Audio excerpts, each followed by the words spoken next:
Exam English. Confident ആണോ? അല്ല. ഹേ hello അസ്സാം വലൈക്കും, വെൽക്കം ബാക്ക് ടു ആ ചാനൽ. അപ്പോൾ നമ്മുടെ ചാനൽ ആദ്യമായിട്ട് കാണുന്നവരാണെങ്കിൽ ഒന്ന് സബ്സ്ക്രൈബ് ചെയ്തും കമൻറ്റ് ചെയ്തും ഷെയർ ചെയ്ത് സപ്പോർട്ട് ചെയ്യാം കേട്ടോ. അപ്പോൾ ഇംഗ്ലീഷ് എക്സാമാണ് ദയാക്ക്, ദാനിക്ക് മാത്സ് എക്സാമാണ്. അപ്പോൾ അതിൻ്റെ വിശേഷങ്ങളാണ് പറയുന്നത്. അപ്പോൾ അത്താഴം കഴിച്ചിട്ട് ഉറങ്ങിയിട്ട് പിന്നെ അവരൊരു 6:45 ഒക്കെ ആകുമ്പോൾ എണീറ്റതാണ്. അപ്പോഴത്തേക്ക് 8 മണിയാകുമ്പോഴത്തേക്ക് വാൻ അങ്ങോട്ടും ഇങ്ങോട്ടും നടക്കലാണ്. പഠിക്കാൻ പറയുമ്പോഴത്തേക്ക് പിന്നെ മൂടിയില്ലല്ലോ, നോമ്പ് നോക്കിയതല്ലേ, അതുകൊണ്ട് പിന്നെ ഞാൻ നിർബന്ധിക്കാനും പോയില്ല. പിന്നെ എന്തെന്ന് വെച്ചാൽ അവന് വീണ് പോയി എന്നാണ് പറയുന്നത്. ഡാനിനോട് എക്സാമിന് പേടിയില്ലല്ലോ എന്ന് ചോദിക്കുമ്പോൾ ഒന്നും മിണ്ടുന്നില്ല കേട്ടോ. മാത്സ് എക്സാമാണ് അവൾക്ക്. പിന്നെ അങ്ങനെ വാന് വരുവോളും വെറുതെ നടക്കലാണ്. ഞാൻ വിചാരിച്ചു അവർ പോയി കഴിഞ്ഞിട്ട് തന്നെ എൻ്റെ പണിയിലേക്ക് ഏർപ്പെടാമെന്ന്. അപ്പോൾ അവർ പോയി കഴിഞ്ഞപ്പോൾ ഞാൻ എന്ത് ചെയ്തെന്ന് വെച്ചാൽ വെള്ളമൊക്കെ നനച്ചിട്ട് പിന്നെ മുറ്റടിക്കാനൊന്നും പോയില്ല കേട്ടോ, മടിയായി. പിന്നെ ഞാൻ വിചാരിച്ചു അത്യാവശ്യം പണിയൊക്കെ എടുത്തിട്ട് ഒന്നെല്ലാം സെറ്റിലാക്കി വെക്കാമെന്ന്. അങ്ങനെ വെള്ളമൊക്കെ നനച്ചിട്ടുണ്ട്. ചൂടായതുകൊണ്ടില്ലേ എല്ലാ ദിവസവും 2 നേരം വെള്ളം നനയ്ക്കേണ്ടി വരുന്നത്, അല്ലെങ്കിൽ ചെടികളെല്ലാം ഉണങ്ങിപ്പോകുന്ന പോലെ ആയിപ്പോകുന്നു കേട്ടോ.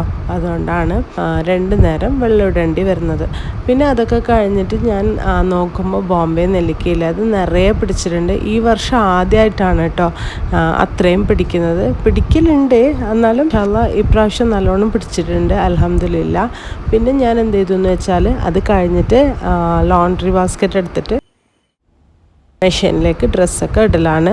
അപ്പോൾ വാഷിങ്ങിന് ഇട്ട് കഴിഞ്ഞാൽ അത് ആകുമ്പോഴത്തേക്ക് ബാക്കിയൊക്കെ പണി തീരുമല്ലോ എന്ന് വിചാരിച്ചിട്ട് അങ്ങനെ അത് ഫസ്റ്റ് ചെയ്തു.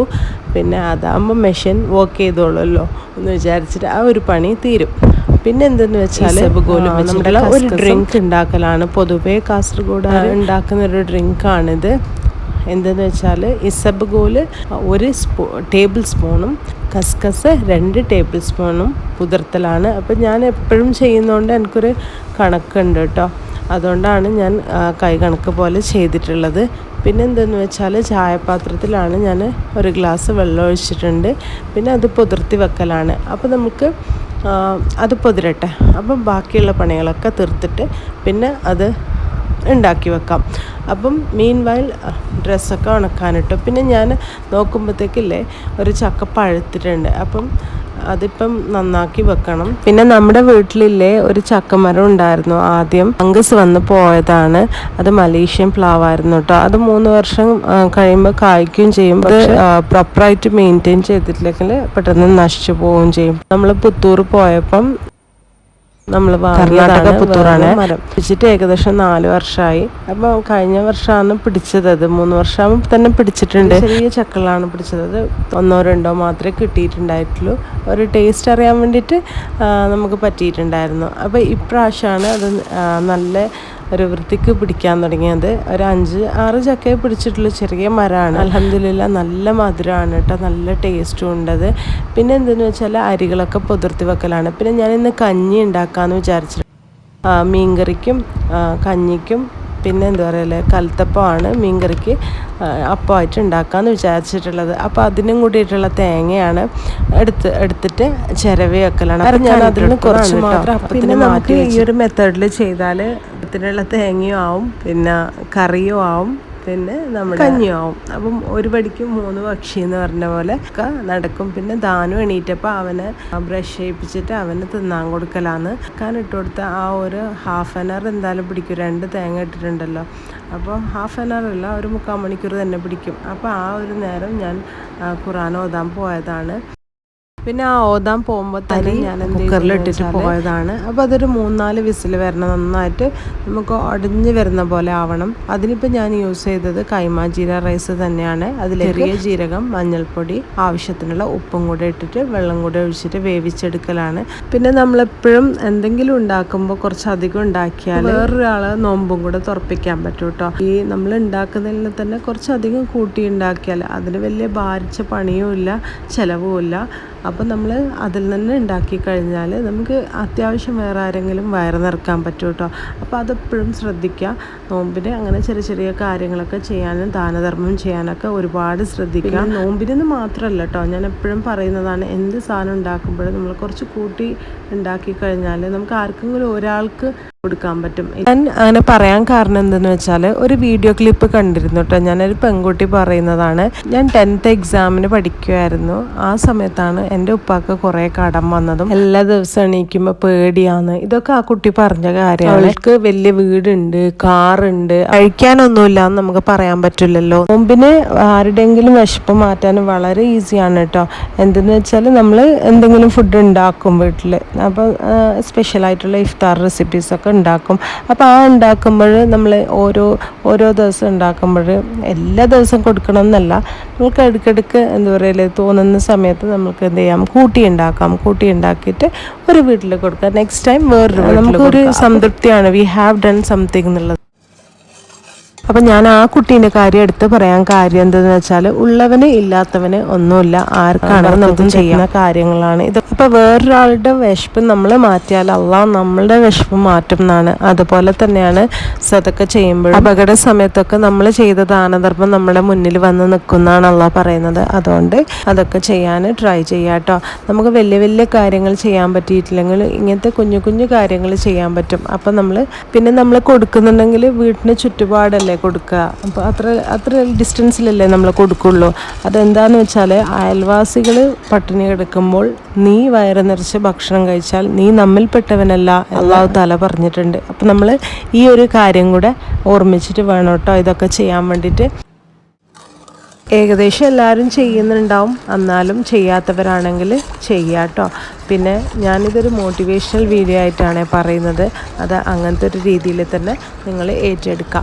പിന്നെ എന്തെന്ന് വെച്ചാൽ ഷർബത്ത് ഉണ്ടാക്കുമ്പോൾ എപ്പോൾ പാല് യൂസ് ചെയ്യുന്നുണ്ടെങ്കിൽ നമ്മൾ പാല് ചൂടാക്കി തിളപ്പിച്ച് ആറ്റിയ പാല് യൂസ് ചെയ്യുക കേട്ടോ. അതിനൊരു ടേസ്റ്റാണ്. ഐസായിട്ടുള്ള പാലല്ലേ യൂസ് ചെയ്യുന്നത്, അതാണ് അതിന് ടേസ്റ്റ്. അതുപോലെ ഷർബത്തിന് എപ്പോഴും തിളപ്പിച്ചാറ്റിയ പാല് യൂസ് ചെയ്യുക. അപ്പോൾ തിളപ്പിച്ചാറിയതിന് ശേഷം നേരത്തെ ഞാൻ പുതിർത്തി വെച്ച കസ്കസും കൂടെ ആഡ് ചെയ്ത് കൊടുത്തിട്ടുണ്ട്. പിന്നെ ആവശ്യത്തിനുള്ള മധുരം കൂടെ ആഡ് ചെയ്ത് കൊടുക്കുക. ഞാലിപ്പൂവൻ പഴമില്ലേ, അത് നടുവെ കീറിയിട്ട് 4ആയിട്ട് മുറിച്ചിട്ട് അതും കൂടെ ആഡ് ചെയ്ത് കൊടുക്കുക. അപ്പോൾ പഞ്ചസാര പഴം ചേർത്തതിന് ശേഷം ആഡ് ചെയ്യേണ്ട. അപ്പോൾ ഇങ്ങനെ കലക്കി വരുമ്പോൾ മൊത്തമായിട്ട് അത് കലങ്ങും. അതിനേക്കാൾ ടേസ്റ്റ് ഈ മുറിച്ചിട്ട് ഉള്ള പീസ് നമ്മളെ ടേസ്റ്റ് കേട്ടോ. സ്ഥിരമായിട്ടുള്ള കസ്കസിൻ്റെ ഇസബഗോലിലും കസ്കസും വെച്ചിട്ടുള്ള ഈ ഒരു ഡ്രിങ്ക് റമദാനിൽ പ്രത്യേകിച്ച് എല്ലാ വീട്ടിലും ഉണ്ടാക്കുന്ന ഒരു റെസിപ്പി തന്നെയാണ് കേട്ടോ. അപ്പോൾ ഇബാദത്തൊക്കെ ചെയ്യാൻ വേണ്ടിയിട്ടുള്ള സമയമാണ്. അപ്പോൾ നമ്മൾ കൂടുതലായിട്ട് അടുക്കളയിൽ സ്പെൻഡ് ചെയ്യാതിരിക്കുക, പെട്ടെന്ന് ചെയ്ത് തീർക്കുക കേട്ടോ. അപ്പോൾ 11:30 ആകുമ്പോഴത്തേക്ക് എൻ്റെ പണിയൊക്കെ തീർന്നിട്ടുണ്ട്. പിന്നെ ബാങ്ക് കൊടുക്കുമ്പോൾ നിസ്കരിക്കലും ഇതാക്കലൊക്കെ ആണ്. അപ്പോൾ ഞാൻ കുറച്ച് ചക്ക എടുത്ത് മാറ്റി വെച്ചിട്ടുണ്ട്. അപ്പോൾ ഇവരുടെ വാന് 1:40 ആകുമ്പോഴത്തേക്ക് വീട്ടിലെത്തുന്നുണ്ട്. അപ്പോൾ ആ ഒരു സമയമാകുമ്പോഴത്തേക്ക് ഞാൻ കുറച്ച് ചക്ക ചേച്ചിക്ക് കൊടുക്കാമല്ലോ എന്ന് വിചാരിച്ചിട്ട് അങ്ങനെ നാനീൻ്റെ കൊടുത്തു വിട്ടതാണ്. പിന്നെ ഞാൻ എക്സാം എങ്ങനെയൊക്കെ ഉണ്ടെന്ന് നോക്കുമ്പം അവിടെ വീഴലാണ്, പിന്നെ നോമ്പിൻ്റെ ക്ഷീണമൊക്കെ പറയുന്നതാണ് കേട്ടോ. പിന്നെ ഞാൻ ഇതിലൊരു ഗരം മസാലേൻ്റെ റെസിപ്പിയാണ്. അപ്പോൾ കട്ട്ലറ്റിന് നമ്മുടെ സ്നാക്സിനൊക്കെ ഉപയോഗിക്കാൻ പറ്റിയ ഒരു ഗരം മസാല റെസിപ്പിയാണ് ഞാൻ കാണിച്ചു തരാൻ പോകുന്നത്. അപ്പോൾ അതിന് 4 ഇൻഗ്രീഡിയൻസേ വേണ്ടൂ കേട്ടോ. 80 ഗ്രാംസ് പെരിഞ്ജീരകം വേണം, പിന്നെ കറുവാപ്പട്ട അതൊരു 4 സ്റ്റിക്ക് ഇങ്ങനെ ചെറിയ പീസാക്കി എടുക്കുക.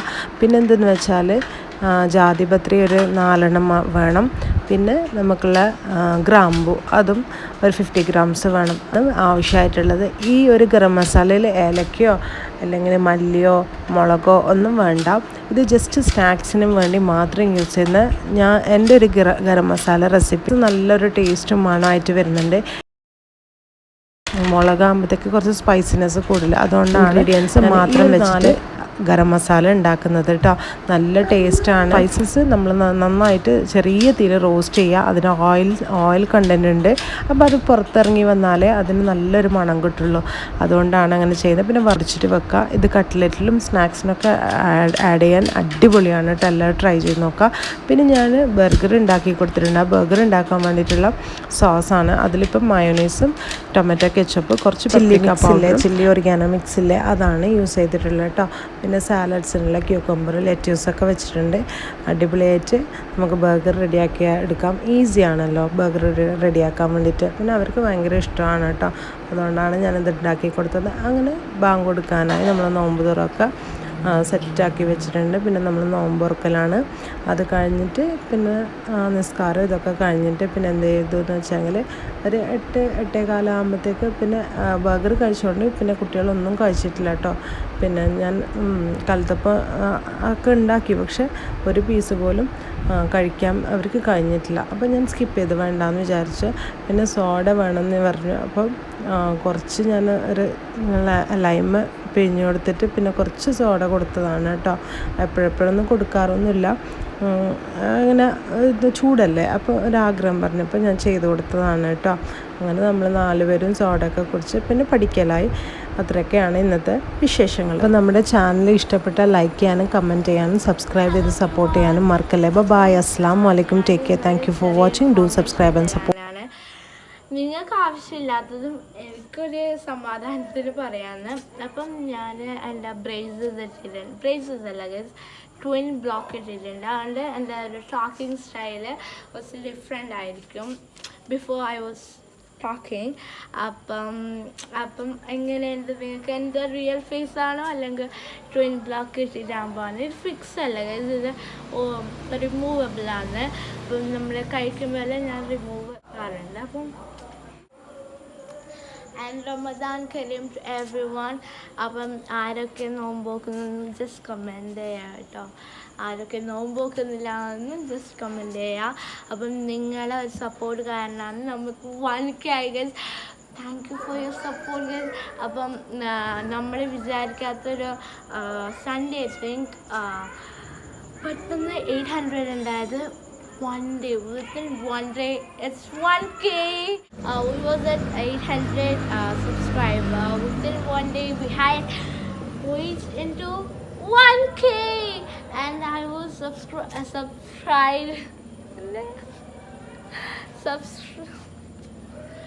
excited. Okay, I was excited because അപ്പം ഞാൻ പറഞ്ഞൊരു ട്വിൻ ബ്ലോക്ക്, അതുകൊണ്ടാണ് എൻ്റെ ടോക്കിങ് എക്സൈറ്റഡ് എന്ന് പറയാൻ പറ്റുന്നില്ല. അല്ല, എക്സൈറ്റഡ് സർപ്രൈസ്ഡ് എന്ന് പറയാൻ പറ്റുന്നില്ല.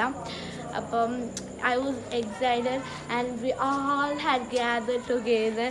കേക്കൊക്കെ സൺഡേ നൈറ്റാണ് നമുക്ക് അറിഞ്ഞത്, അതുകൊണ്ട് കേക്കൊന്നും മുറിക്കാൻ സമയമൊന്നും ഉണ്ടായില്ല. അപ്പം നെക്സ്റ്റ് നിങ്ങളൊരു 100K ആക്കൂ. May God bless us. അപ്പം 100K ആയെങ്കിൽ നമ്മൾ കേക്ക് മുറിക്കും, ഫുള്ള് ടോപ്പാക്കും. അപ്പം എൻ്റെ ഫ്രണ്ട്സൊക്കെ സബ്സ്ക്രൈബർ ആയിട്ടുണ്ട്. അപ്പം എൻ്റെ ഫാമിലിക്ക് താങ്ക് യു. അപ്പം പിന്നെ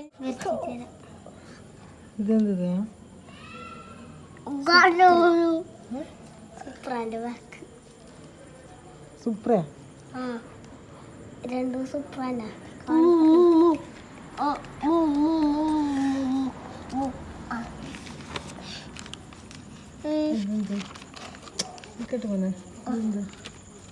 അതേ